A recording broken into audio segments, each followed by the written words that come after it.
वैज्ञानिकों ने खोजा ऐसा उल्टा सौरमंडल जहां ग्रहों ने तोड़े सारे नियम।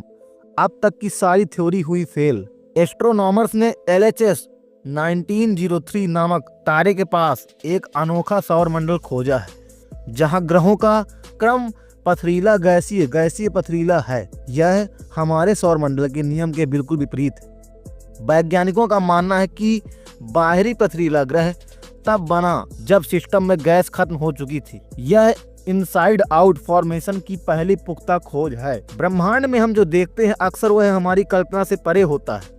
सालों से खगोल शास्त्री एक नियम को पत्थर की लकीर मानते आए थे। वह नियम यह था कि किसी भी सौरमंडल के छोटे और पथरीले ग्रह तारे के पास होंगे और गैस से भरे विशाल ग्रह दूर। हमारे अपने सौरमंडल में भी ऐसा ही बुध, शुक्र, पृथ्वी और मंगल सूर्य के करीब हैं, जबकि बृहस्पति और शनि जैसे गैसीय दानव दूर। लेकिन हाल ही में LHS 1903 नामक एक तारे ने वैज्ञानिकों की इस सोच को पूरी तरह से बदल दिया है। वैज्ञानिकों ने हमारी आकाशगंगा के डिस्क वाले हिस्से में एक लाल बौने तारे की खोज की है। यह तारा हमारे सूर्य की तुलना में काफी ठंडा और कम चमकदार है।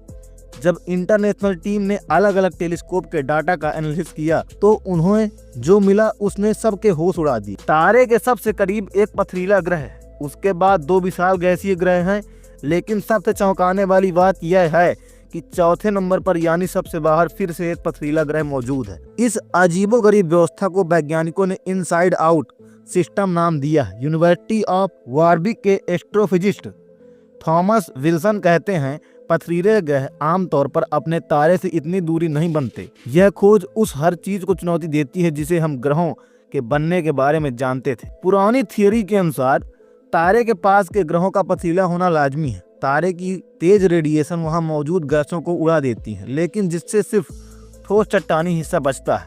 वहीं दूर के इलाकों में तापमान कम होने की वजह से ग्रह भारी मात्रा में हाइड्रोजन और हीलियम जमा कर पाते हैं और गैस जाइंट्स बन जाते हैं। मगर LHS 1903 के बाहरी इलाके में मौजूद हुआ छोटा पथरीला ग्रह इस नियम को नहीं मानता। वैज्ञानिकों ने कई संभावनाओं पर विचार किया। क्या ग्रहों ने अपनी जगह बदली? क्या किसी टक्कर की वजह से बाहरी ग्रह की गैस खत्म हो गई? लेकिन डाटा ने इस सभी बातों को नकार दिया। इस गुत्थी को सुलझाने के लिए वैज्ञानिकों ने एक नई संभावना पेश की। आमतौर पर माना जाता है कि एक सौर मंडल के सभी ग्रह प्रोटोप्लैनेटरी डिस्क में एक साथ बनते हैं, लेकिन LHS 1903 के मामले में ऐसा लगता है कि ग्रह एक एक करके यानी सीक्वेंस में बने होंगे। वैज्ञानिकों का मानना है कि जब तक चौथे और सबसे बाहरी ग्रह के बनने की बारी आई तब तक उस सिस्टम में सारी गैस खत्म हो चुकी थी। विल्सन बताते हैं, यह पहला सबूत है कि कोई ग्रह गैस से खाली वातावरण में ही बन सकता है। जब गैस बची ही नहीं तो वह ग्रह चाह कर भी गैस जाइंट नहीं बन पाया और एक छोटी पथरीली दुनिया बनकर रह गया। LHS 1903 इस खोज ने साबित कर दिया LHS 1903 की इस खोज ने साबित कर दिया है कि ब्रह्मांड में ग्रह बनने के कई और तरीके भी हो सकते हैं।